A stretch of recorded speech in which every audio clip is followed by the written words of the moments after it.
Olá, meu nome é Catiane Carvalho, sou mestranda em ortodontia da Uniderp e meu trabalho é sobre a avaliação da estabilidade de cor de brackets cerâmicos expostos a soluções com potencial de manchamento, um estudo in vitro. Então, com o decorrer dos anos, houve uma maior demanda de pacientes adultos com apelo estético que podem ter contribuído para que tanto os aparelhos quanto os acessórios ortodônticos fossem aperfeiçoados, como é o caso dos brackets cerâmicos. Então, levando em consideração o maior custo desses aparelhos, temos um desafio quanto ao manchamento desses acessórios dentro da cavidade bucal, devido ao consumo de soluções que são potencialmente corantes.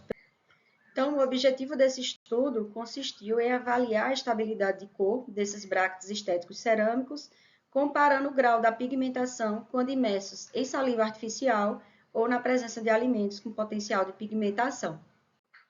Então, nesse trabalho utilizamos 50 brackets cerâmicos da Morelli, que foram divididos em 5 grupos com 10 brackets cada, e cada grupo foi submerso em 5 soluções diferentes, de saliva artificial, o vinho tinto, café, açaí e a Coca-Cola. E foram divididos a partir dos tempos de imersão. Então, eu tenho T0 na fase inicial, antes da imersão, T1, 24 horas, T2, 72 horas, T3, 7 dias e T4, 14 dias após essa imersão.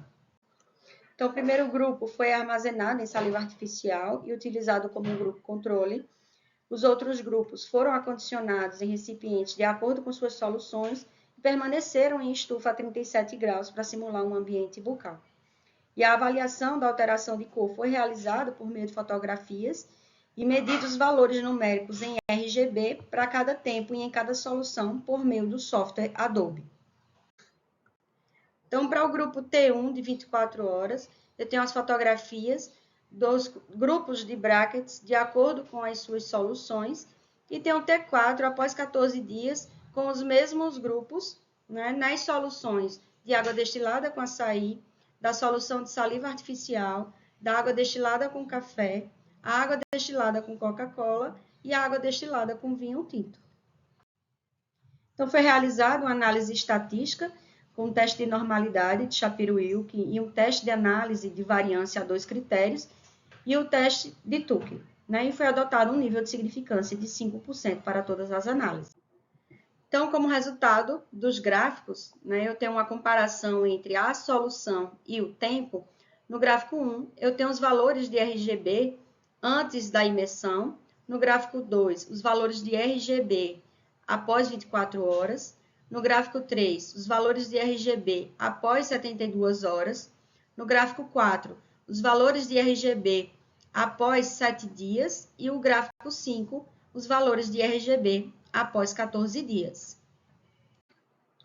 Então, como resultado, na saliva, obteve-se uma média de 242 ao início e ao final dos 14 dias, com 236. Na solução de vinho tinto, inicialmente 243 e ao final 236. Na solução de café, os valores ficaram entre 242 e 235. Na solução Coca-Cola, os valores ficaram entre inicial 242 e finalizaram com 236. E a solução contendo açaí foram de 243 e final 236. Portanto, apesar dessas imagens do início e no final não apresentarem alterações tão perceptíveis a olho nu, o teste estatístico demonstrou que há sim uma pigmentação da cor desses brackets cerâmicos, independente das soluções utilizadas para a imersão. Portanto, a gente conclui que os brackets cerâmicos apresentam sim pigmentação semelhante, independente das soluções em que elas foram armazenadas, sendo o tempo um fator importante na influência dessa pigmentação. Portanto, os pacientes precisam ser orientados quanto à dieta. Agradeço a atenção de todos e essas são as minhas referências. Obrigada.